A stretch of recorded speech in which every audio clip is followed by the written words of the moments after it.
is with thee. Blessed art thou among women, and blessed is the fruit of thy womb, Jesus. Holy Mary, Mother of God, pray for us sinners, now and at the hour of our death. Amen. Behold the handmaid of the Lord. Be it done to me according to your word. Hail Mary, full of grace, the Lord is with thee. Blessed art thou among women, and blessed is the fruit of thy womb, Jesus. Holy Mary, Mother of God, pray for us sinners, now and at the hour of our death. Amen. And the Word was made flesh, and dwelt amongst us. Hail Mary, full of grace, the Lord is with thee. Blessed art thou among women, and blessed is the fruit of thy womb, Jesus. Holy Mary, Mother of God, pray for us sinners, now and at the hour of our death. Amen. Pray for us, O Holy Mother of God, that we may be made worthy of the promises of Christ. Pour forth, we beseech you, O Lord, your grace into our hearts, that we, to whom the incarnation of Christ, your Son, was made known by the message of an angel, may by his passion and cross be brought to the glory of his resurrection, through the same Christ our Lord. Amen.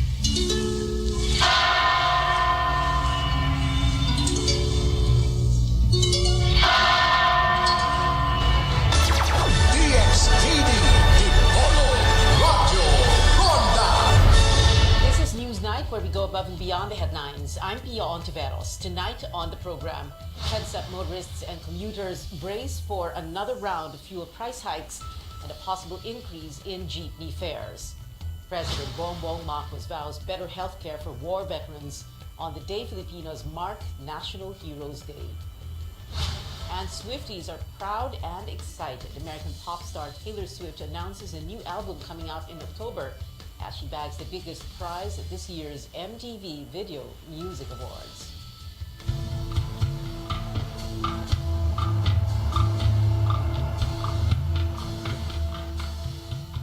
New week, new round of fuel price hikes. Motorists may want to gas up tonight as another big-time pump price increase takes effect tomorrow. Drivers of diesel-powered vehicles should prepare an additional 6 pesos and 10 centavos a liter. Kerosene, which is mostly used in many households, will also get more expensive by over 6 pesos. Gasoline prices are increasing to by a little over a peso per liter. The Energy Department earlier cited that higher global oil demand and Europe's looming embargo on Russian oil as factors fueling the hike. With the surging oil prices, transport regulators will announce next week another round of jeepney fare hikes. While it pains transport groups to pass on the burden to commuters, they say that they do not have any choice. Here's the story with George Gaviles. Jeepney driver Roger Rosales is feeling anxious upon learning that the price of diesel will increase by more than 6 pesos per liter on Tuesday.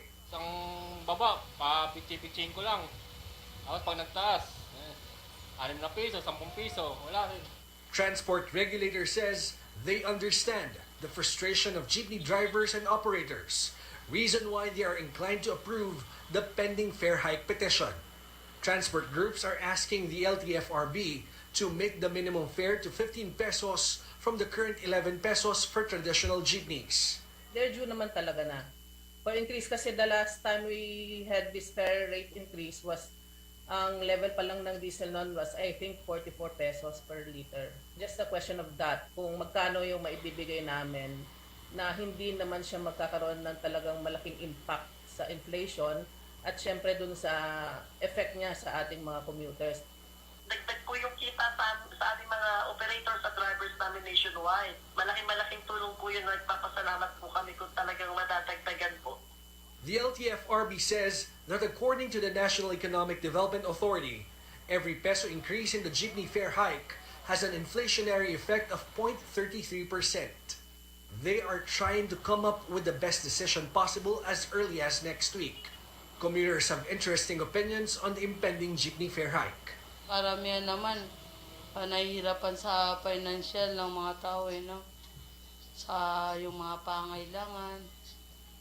Imbis na pambili ng bigas, doon na lang mapupunta sa pamasahe.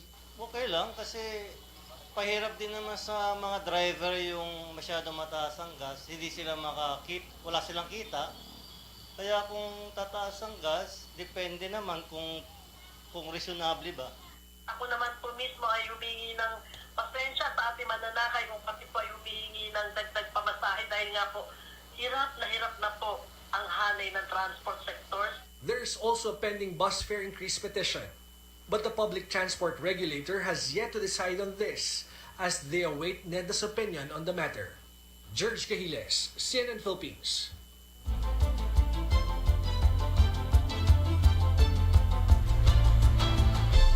The Health Department reports 19,262 new COVID-19 cases from August 22 to the 28th.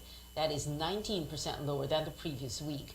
Daily average was at 2,752 infections. There were 110 new critical cases and 316 verified deaths, of which 94 occurred between August 15 to the 28th. The Octo Research Group projects less than 1,000 daily cases in the country by September, as indicators like the 7-day average of new cases and reproduction numbers decline. In a post, Octa says Metro Manila's positivity rate dipped from 14.6% in August 20 to 12.9% in August 27. The group adds nearly all provinces in Luzon had a decrease in positivity rate, but the rate is very high in Albay, Cagayan, Camarines Sur, Isabela, La Union, Nueva Ecija, and Tarlac. The DOH earlier said the daily cases may spike to 9,000 a day by the end of September up to October as more students head back to their physical classrooms.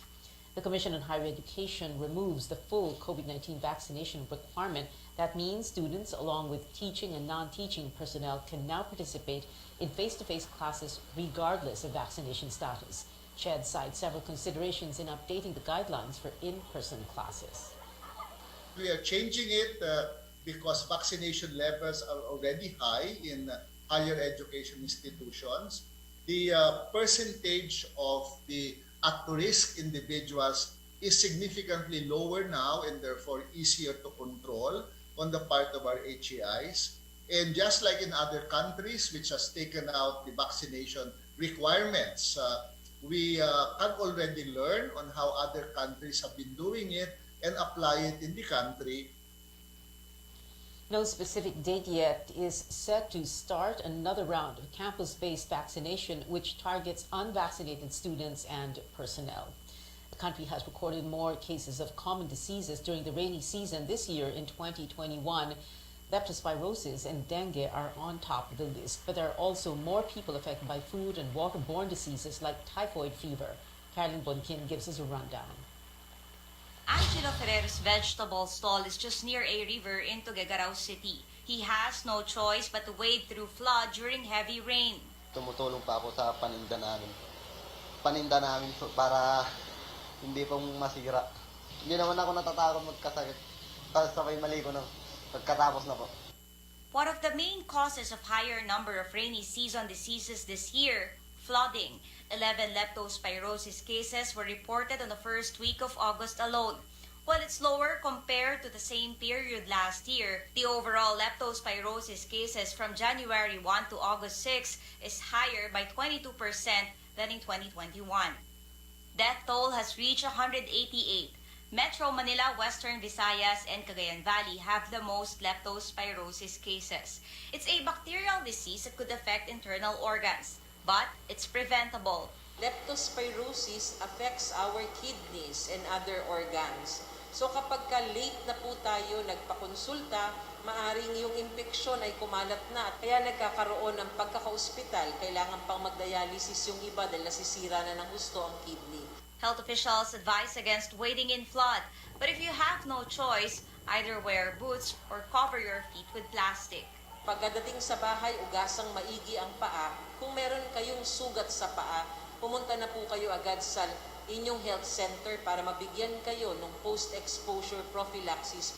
She says water service interruptions this rainy season also cause food and waterborne diseases. Cases of typhoid fever this year more than doubled from that of last year. There are also more patients with acute bloody diarrhea and acute viral hepatitis. Rotavirus and cholera cases have more than doubled as well. Napuputulan ng tubig yung iba, may disruption sa water services, so they look for optional na para makakuha sila ng tubig, and sometimes madumi yung tubig kaya nagkakaroon ng ganitong mga insidente. Dengue infections also filling hospitals with over 18,000 people admitted nationwide. Dengue death toll has reached 399 on August 6th, and overall cases since January, more than 118,000. Nearly 30,000 got infected in the past month alone. There are also 374 cases of chikungunya, another mosquito-borne disease. That's nearly 6 times the cases last year. Pag tayo ay nagpakonsulta na mas maaga, may iwasan natin ang pagkaka-ospital at pagkakaroon ng komplikasyon ng dengue. Now that millions of students are back to school, health officials are reminding teachers and administrators keep the schools clean and destroy mosquito breeding grounds to avoid dengue and chikungunya cases. Caroline Bongkin, CNN Philippines. More stories up ahead on National Heroes Day. President Marcos recognizes the country's modern-day heroes. And the Social Welfare Department notes an improved distribution of cash aid to students, with some areas still experiencing difficulties. Keep it here on Newsnight.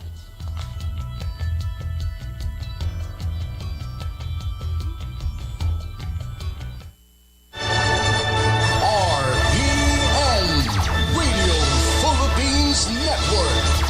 DXTD Dipolo Radio Ronda. RPN Radio Ronda Drama Production Center. Modalit ning tulumanon.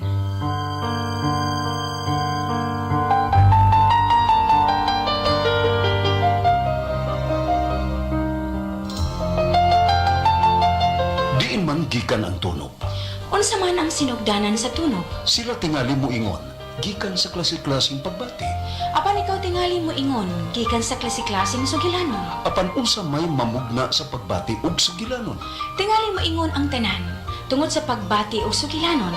Mamugna ang mga handumanan aron masubay ang mga lama o tunog sa sugilanon. Tunog sa sugilanon. Tunog sa sugilanon. Inyong mabati, Lunes ngadto sa Biyernes. Mga sulat kaagi sa gugma, kasakit ug kalipay, mga tunog sa sugilanon nga matapos dayon. Gibuhatan og drama sa radyo og direksyon ni Fermin Coliantes Gomez. Gidalit sa RPN Radio Ronda Drama Production Center. Tunog sa sugilanon.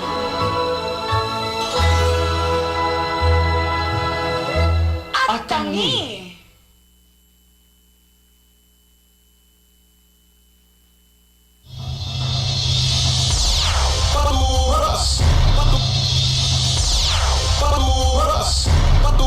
Watod kaninyo sa mga labas ng mga balita. Paturagas. Mga balitang gikan sa lokal, regional ug nasyonal nga mga tinubdan. Paturagas. Hisgot sa bisan unsang hilisgutanan nga may kalabigitan sa katawhan. Paturagas. Welcome back to CNN Philippines. Today, the country honors its heroes either through visits to historical sites or recognition for war veterans. Chrissy Di Matula tells us about National Heroes Day. Engineer Bonifacio Panelo is a former sailor from the Philippine Navy. During his time with the Navy, Panelo admits that it was not easy being away from his family. But he says he has no regrets because it was his call of duty. Lahat ng klase ng paghihirap, pagsasakripisyo nandun na. Instead of taking this holiday as an opportunity to rest, Ronel Soberano and his fellow teachers visited Fort Santiago, the oldest Spanish fort in the country, which has witnessed many historical events. Tuturo namin sa mga bata yung guro kami sa Cavite. So para yung mga kasaysayan ng Pilipinas, maituro namin sa mga bata kasi nakalimutan ng mga bata yung kasaysayan natin. People like Bonifacio and Ronel are considered modern-day heroes who go above and beyond their mandate to help others. According to historian Xiao Chua, times may have changed, but a true hero is one who makes sacrifices without expecting anything in return. Of the people, bahagi siya nung pagbubuo ng bansa. Oh? So like Jose Rizal, Andres Bonifacio, they were part of the birth of the nation. Sina Marcelo H. Del Pilar, and then yung mga nagsakripisyo. We also have the ordinary bayani. Yung mga OFW, sa halimbawa, yung mga guro natin, yung they who go beyond their call of duty to do what to do something for their country. During his speech at the libingan ng mga bayani, President Bongbong Marcos recognized everyday Filipinos like farmers, teachers, doctors, and men and women in uniform. He also announced that there will be more healthcare facilities for the veterans who served the country during wartime. Makakaasa kayo na ang pamahalang ito ay mananatiling aktibo sa pagsusulong ng mga programang tutugon sa inyong mga pangangailangan, lalo na para sa kanilang mga rekisitong pagkalusugan. In her message to the public, Vice President Sara Duterte honored those who have dedicated their lives to rebuilding the nation from conflict caused by disunity, hatred, and misunderstanding. Chrissy Matulak, CNN Philippines. Close to 80,000 indigent students received financial aid amounting to over 175 million pesos during the second week of education assistance distribution. Despite falling short of the initial target of 90,000, the Social Welfare Department is pleased with the improved payout. Paige Javier has the scenes from last weekend. It was a complete turnaround on the second weekend of the Social Welfare Department's payout of educational assistance for students in crisis. After multiple incidents of large crowds and people pushing each other on day one, distribution was more orderly through more efficient systems and organized lines of beneficiaries. Malaki po yung improvement compared po doon sa naging payout natin last Saturday. Ganito rin po yung ating assessment sa buong bansa. Interior Secretary Benher Abalos made the rounds in Metro Manila payout centers, praising the teamwork with local governments. To avoid a repeat of the overcrowding last Saturday, walk-ins were no longer allowed in the over 200 sites nationwide. But there are some who still tried their luck. Isa po ako single mom. So kailangan po namin ng sana na kunting tulong na ganyan. Nagbakasakali lang po. Pangalawa, ganun din uli. Parang olats ba? DSWD officers check if applicants have a text message with a payout schedule. If they have one, they may fall in line. But if they don't or need verification, they will be directed to the help desk. After lining up and getting interviewed, beneficiaries will get between 1,000 to 4,000 pesos in cash. Face masks could not hide the joy of those who received aid. Wala po yung pagod ko. Lahat po ng hirap po ng mga sasakay po. Basta hawak ka na po. Hirap po namin yung Saturday. Ngayon po, nakuha po namin. Mas mabilis na po yung processor ngayon. The Sampaloc Field Office got creative to keep those waiting in line at bay. Aside from karaoke, they also held a movie marathon. It was a different situation in some areas outside the metro. Several were injured as thousands were pushing and shoving in Adyongan, Romblon. The DSWD said the situation was resolved by the field office and LGU. Payout was also halted in Buwak, Marinduque following the growing number of walk-ins. The DSWD called this incident an isolated case. The agency is finalizing the guidelines for those who do not have internet access or gadgets to apply online. It appeals for patience for the payout schedules amid an influx of applications. DSWD says they have enough funds to give aid until September 24. Ang panawagan lang natin sa ating mga kababayan, talagang intayin na magkaroon ng text confirmation at doon kung saan sila papupuntahin at kailan para maiwasan na po ang siksikan. Paige Javier, CNN Philippines. Detained former Senator Laila de Lima describes as regrettable the Philippine National Police's move to bar visitors from seeing her on her birthday Saturday. De Lima said police resorted to strict technicality when it cited the 10-day period for submitting requests as the reason why only her immediate family members were allowed to visit. De Lima admitted that her staff filed a request only a few days prior, but explained that she was still waiting for some of her guests to confirm. She said there were a few times she failed to comply with the PNP's 10-day period, but these were favorably acted upon. PNP said it only followed protocol. Close to a dozen personalities, which include former lawmakers and officials, were informed they could not visit De Lima 2 hours before their scheduled arrival. Last Saturday marked her 6th year in detention over drug charges that human rights advocates see as politically motivated.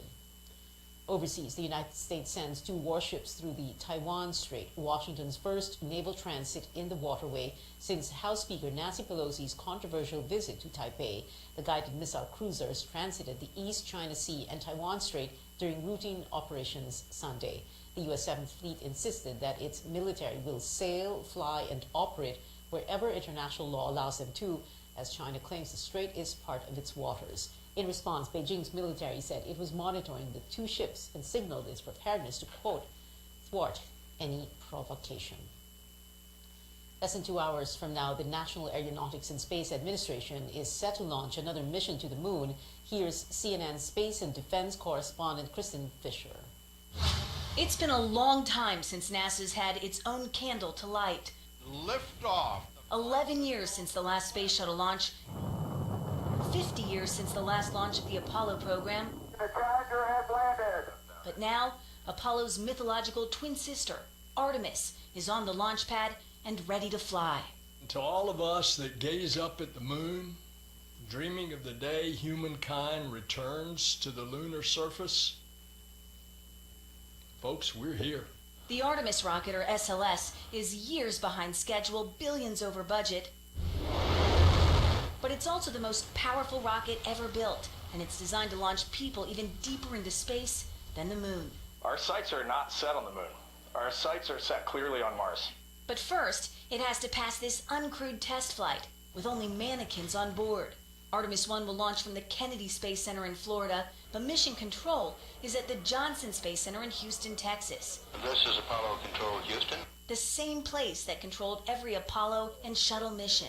This is where it all happens as far as human spaceflight. Rick LeBrode is in charge of it all as lead flight director. LeBrode and his team have been training in this room for this moment for over 3 years.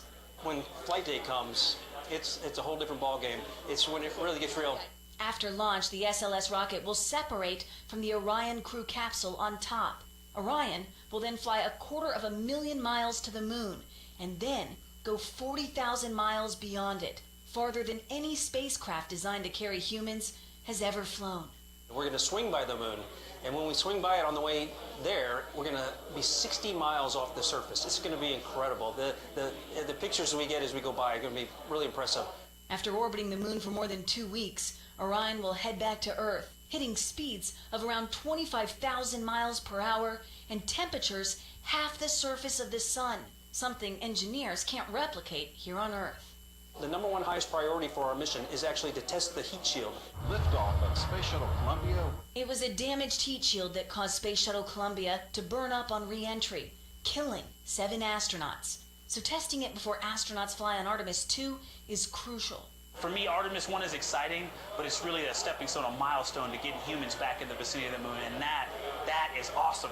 Victor Glover is one of more than 40 astronauts in the running to fly on Artemis 2 and Artemis 3, which will land the first woman and the first person of color on the moon. We explore for all people, but now we can actually say we explore with all people. CNN Space and Defense correspondent Kristen Fisher with that report. Up next on Newsnight, a revamped Gilas is raring to bounce back against Saudi Arabia tonight on home soil. And Blackpink's Lisa scores a historic win at the MTV Video Music Awards. You're watching CNN Philippines.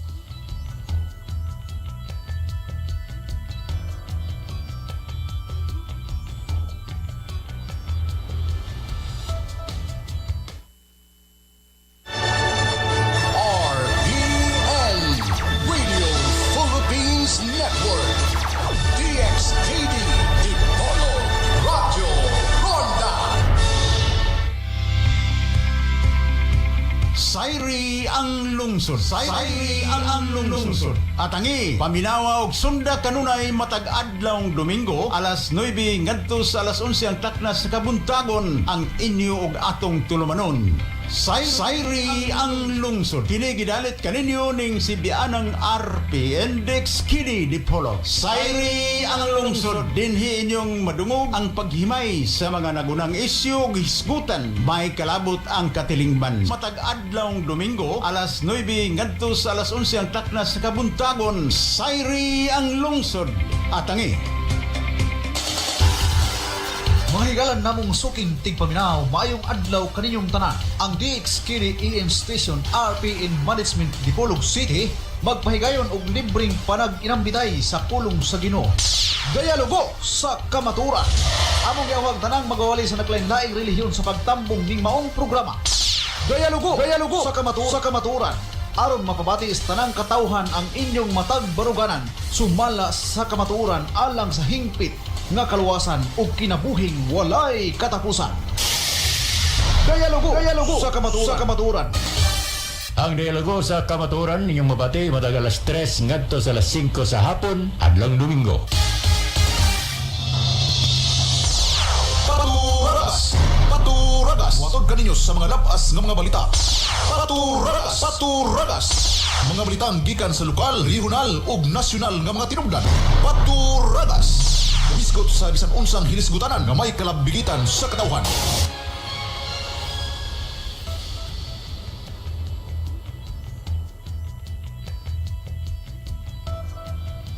Welcome back. Sports news now. 3 medals in 3 international events for pole vaulter E.J. Obiena, all within 5 days. The men's pole vault world number 3 ruled the True Athletes Classic in Leverkusen, Germany over the weekend.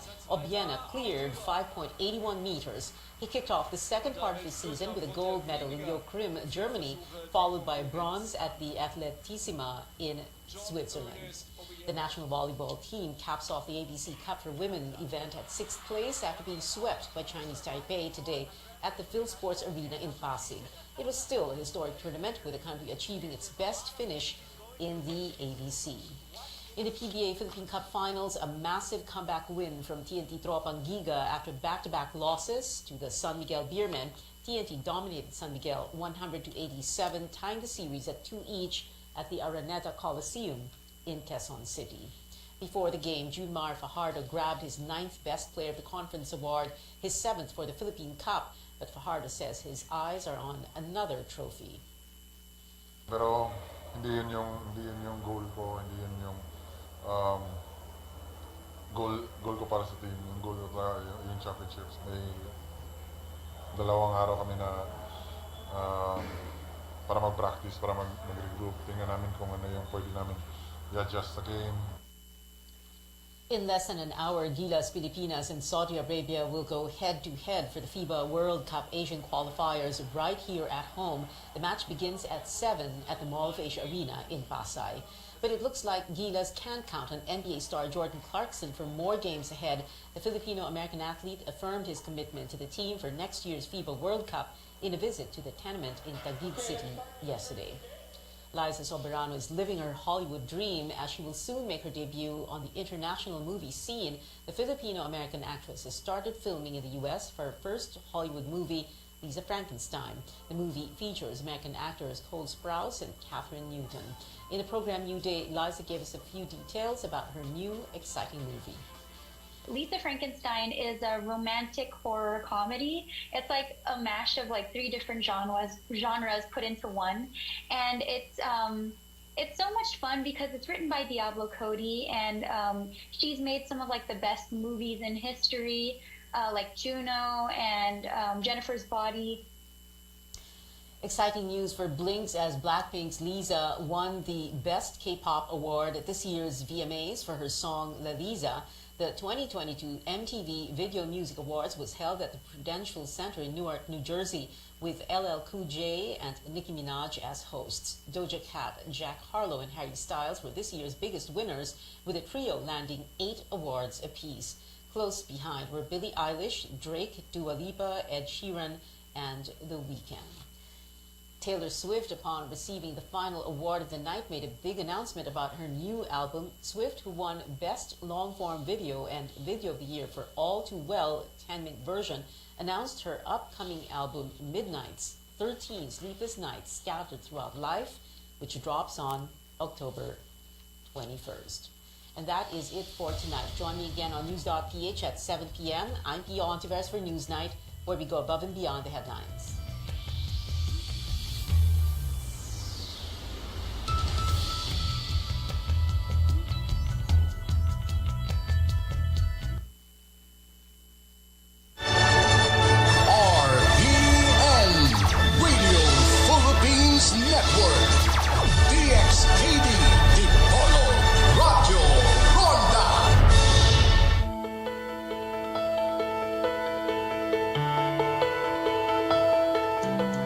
One of the most pressing health problems in the country and around the world is hepatitis.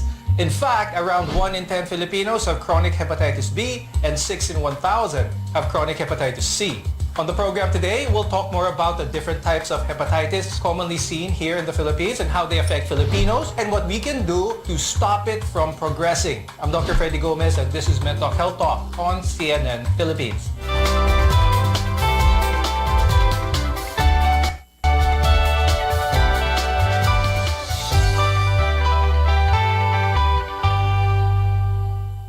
Hepatitis occurs when there is an inflammation of the liver. So your liver is your organ responsible for processing many things such as nutrients, filtering blood, fighting infections, are just a few of them. Now our guests are here today to tell us more about this condition. With us is Dr. Edel Tripon. She's a hepatologist from the Medical City. We're also joined by Dr. Ruther Moralik, who is a gastroenterologist from the University of the Philippines PGH and the Medical City as well. Thank you both for joining us on this program. I'll start the discussion with Dr. Edel. Tell us more about this condition. Why is hepatitis primarily affecting our liver?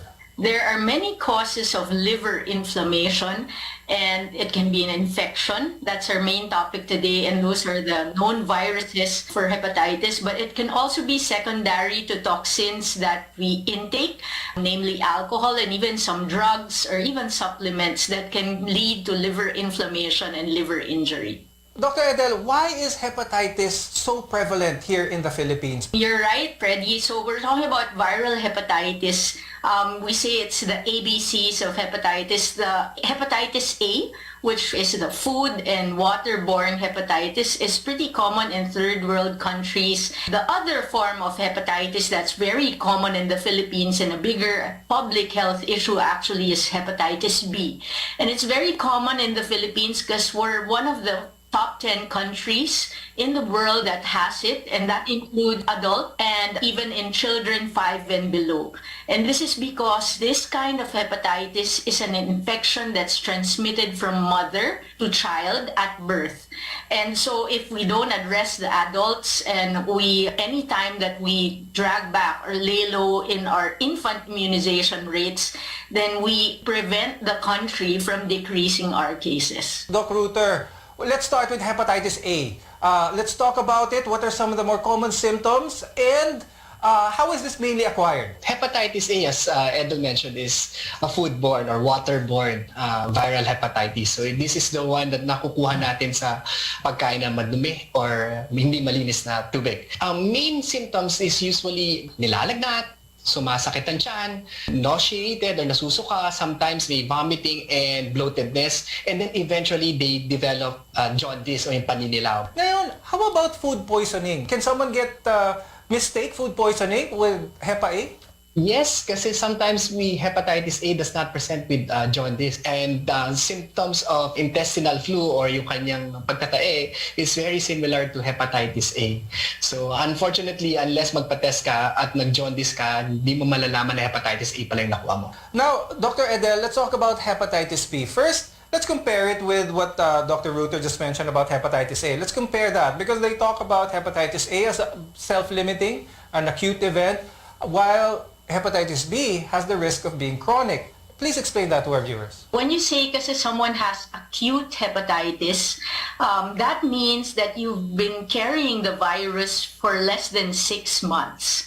So in patients who get infected with the viruses that can become chronic, and when you say chronic, meaning you can carry it in your body and in your system for more than 6 months to the rest of your life. And we say that once you have proven hepatitis B or C for more than 6 months, that you are someone with chronic infection, because the likelihood that you will get cured or lose the infection is less. So once you have it for over 6 months, most likely you will be carrying this infection for years until the rest of your life even. That's right. So if it's something that can be there for the rest of your life, we definitely have to talk more about that after the break, because when we return, we'll go through some of the causes as well as more of the symptoms so we can best prevent and manage this illness. So we're your partner in healthcare, so keep it here on MedTalk Health Talk.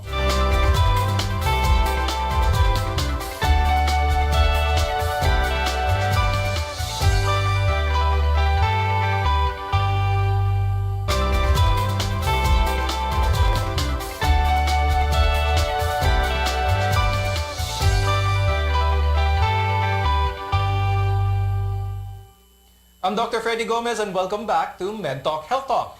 We're talking about hepatitis and it continues to be a public health concern here in our country. But many of the cases can actually be prevented through proper care. Now, understanding its causes and its warning signs is the first step. Dr. Reuter, earlier we talked about the main cause for hepatitis A is fecal oral. How about hepatitis B? So hepatitis B is mainly from mother to children. It's vertical transmission yung tinatawag namin. So hindi siya namamana, it's naipapasa. So galing siya sa mommy, pagdaan nila sa puerta, either via cesarean or via normal delivery, naipapasa ni mommy yung virus to the baby.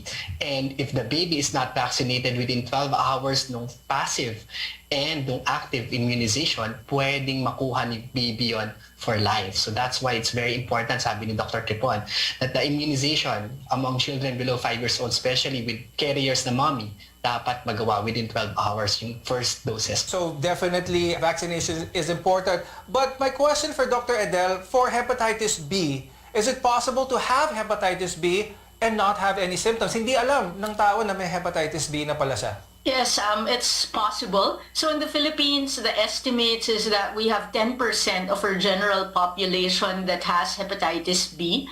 And that in the time that the study was done, our population was about 100 million. So this translates to about 10 million Filipinos who have hepatitis B. And that percentage is higher in adults. So the estimate in 2003 when they did a study, about 17% of adults. So Dr. Reuter mentioned that one of the main reasons for them, for hepatitis B to be transferred is from the mother to the child. What are some other ways that are common here in the Philippines ang pag-transmit ng hepatitis B, Dr. Edel? So other ways, the younger you get exposed, the higher the chance that you will become chronic or have the chronic infection. So things that will cause the blood of someone who has hepatitis B to enter your system, and that will include, say, sharing manicure, pedicure instruments, sharing razors, and I've seen acute hepatitis B individuals in those that are exposed to razors that are reused, blades that are reused from barber shops. There are documented cases from transmission from Ventosa where they use suction cups for massage. Sometimes because of the vigorousness of the pressure and the suction pressure, there is some blood. And if, for example, that glass that they use is used on another person, then that can be a way to transmit the disease. Previously, if you got blood transfusion in the 80s or maybe even early 90s, because it was around that time that we started to screen organized blood banks for hepatitis B and C, then you may also have had the infection in that manner. So very old women, sometimes I see that those are the sources of infection. Say they gave birth in the 70s and had transfusion during their delivery of their baby, and we would trace back as a source of the infection, that mode of transmission. So we've been talking about hepatitis B. There's so many mundane things that our viewers may not be aware of na pwede palang makuhang hepatitis B dito. Now I'd like to ask Dr. Reuter, how bad can it get? Earlier we mentioned that it can be a chronic illness. It can be there for lifelong. Nakamamatay ba ang hepatitis B? When you got the infection quite early, the chances of you having the chronic disease is quite longer and higher. So the problem is you develop the complications of hepatitis B, which is in the Philippines, we do see patients who have cirrhosis and eventually die of liver cancer. So that's the most dreaded disease condition that can be a complication of hepatitis B. So yes, nakamamatay ang hepatitis B, especially if the virus becomes active later in the years of your life. Dr. Reuter, how about hepatitis A? Pwede bang mamatay ang isang tao kapag meron siyang hepatitis A?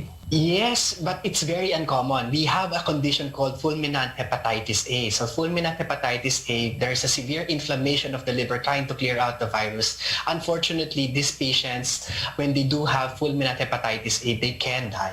But bihira naman, awa ng Diyos. So that's why vaccination is key for hepatitis A. Dr. Edel, please enlighten us on hepatitis C and how different is it from the other types of hepatitis? So hepatitis C, the same as hepatitis B. So what I try to remind people is that the consonants, B and C, are the ones that become chronic, and they are the same in that they are the ones that are blood and body fluid borne. So hepatitis C is less common in the Philippines. It has the same mode of transmission. You can get it through sexual contact, same as hepatitis B. You can get it through sharing contaminated instruments. Very commonly, we can find this in IV drug users, especially if they share needles, even in contaminated tattoo instruments. So it's very important to ask your tattoo provider that they're using new and sterile needles. Dr. Gel, before we pause to break, how is hepatitis diagnosed? What are the ways in which doctors perform to get the proper diagnosis, and which type of hepatitis they have? So it's very easy. It's a simple blood test. Some of these tests are point-of-care tests, wherein you will get your results after they get a drop of blood, and you'll get the results in like maybe within 30 minutes. In the same way, for A and B, which has vaccines, you can get tests if you already are immune, meaning if you already have the antibody and if you still need to be vaccinated. Now that you've been properly diagnosed with hepatitis and whatever type it is, what do you do now? That's what we will talk about when Men Talk Health Talk returns. So keep it here, only on CNN Philippines.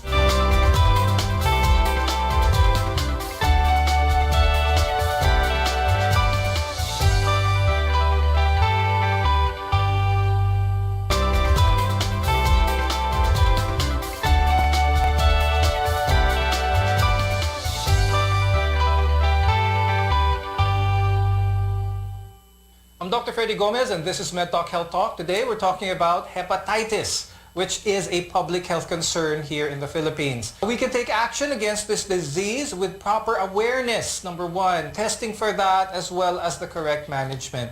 Now, Dr. Reuter, let's talk about that. When it comes to managing hepatitis, you mentioned about vaccines. What vaccine should they take? When should they be taking those vaccines? So we have three viral hepatitis that are common in the Philippines, A, B, and C.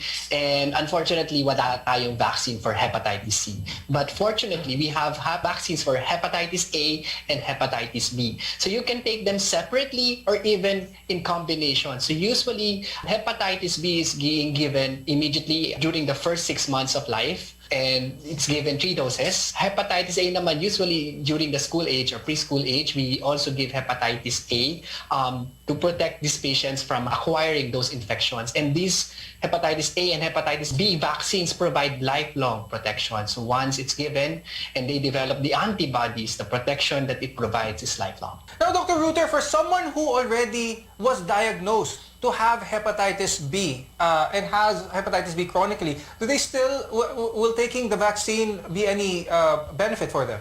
So unfortunately, it would not protect them anymore because they have the virus already, and the vaccine is not capable of clearing the virus once you develop the chronic hepatitis B. So unfortunately, for some of our countrymen, nag-develop na ng hepatitis B na chronic, hindi na po kayo magbe-benefit sa vaccination. Okay, so it's very important to be able to prevent this and taking that vaccine early on, as what Dr. Reuter mentioned, and take the corresponding doses as well. Dr. Edel, I want to talk about some of the practical effects of being diagnosed with hepatitis B. You mentioned that this has a possibility, although not always, to be a chronic disease. If there is a vaccine for hepatitis A and B, how about those with hepatitis C? What are their options now? If we're talking about those that are infected already, now is in the past decade, there has been huge leaps in the advances for treatment of hepatitis C. There are now available tablets that can be given to you. If you have a hepatitis C infection, you need to be viremic to be eligible for these tablets, meaning the PCR test should show that you have active hepatitis C replication in your body. And if diagnosed, there are tablets that can be given to you. And usually the treatment just lasts 3 months to 6 months, depending on the stage of your liver disease. And treatment is generally 95% to over 95% effective. Now, when it comes to testing, Dr. Edel, how important is it to know if your partner, potential partner, has chronic hepatitis B or not? Well, for chronic hepatitis B, it's important because in the Philippines, because it's so prevalent, we can actually go out and say anyone who is Filipino should have been tested for hepatitis B at least once in their life and be vaccinated if they are not yet immune. And that is because it's a vaccine-preventable disease. And actually, the Philippines has a program wherein all infants, and Dr. Reuter mentioned about vaccination for hepatitis B. This vaccination, the birth dose, is free from the expanded program of immunization, and is also free under the PhilHealth Maternal Care and Newborn Package, so that your child at 1 year of life has completed the vaccination against Hep B, and that should protect them against infection for life. Just vaccination and the giving of the immune globulin can actually decrease the transmission from a positive hepatitis B pregnant mother to her child by less than 10%. And ineligible mothers, if your viral load, so if you see your OB and your Hep B positive, there is actually available tablets that can be given from the 28th week of pregnancy. So this is the 3rd trimester to further decrease infection from mother to child to 0. Now, Dr. Reuter, aside from the vaccine against hepatitis A and B, what are some other ways that our viewers can protect themselves, be more conscious that hepatitis B is around? Avoiding sharing of sharp objects, making sure that you practice monogamous relationships, and if you are not practicing monogamous relationship, use barrier protections like condoms. These are the things that you can do to prevent transmission of hepatitis B through various means. So unfortunately, the mother to daughter is only protected by vaccination. But for adults who have chronic hepatitis B, friends and colleagues, or those who are practicing sexual intercourse, then practice safe sex. Now, we all have a role to play in protecting against hepatitis and other diseases as well. So let's take the steps needed in order to prevent it from catching it. Thank you so much, Dr. Adel Tripon and Dr. Reuter Moralit, for sharing your information. We all know a little bit more about hepatitis now, which is the most important thing. So we appreciate your time and your insights very much. I'm Dr. Freddy Gomez, and we'll see you again next time here on Med Talk Health Talk.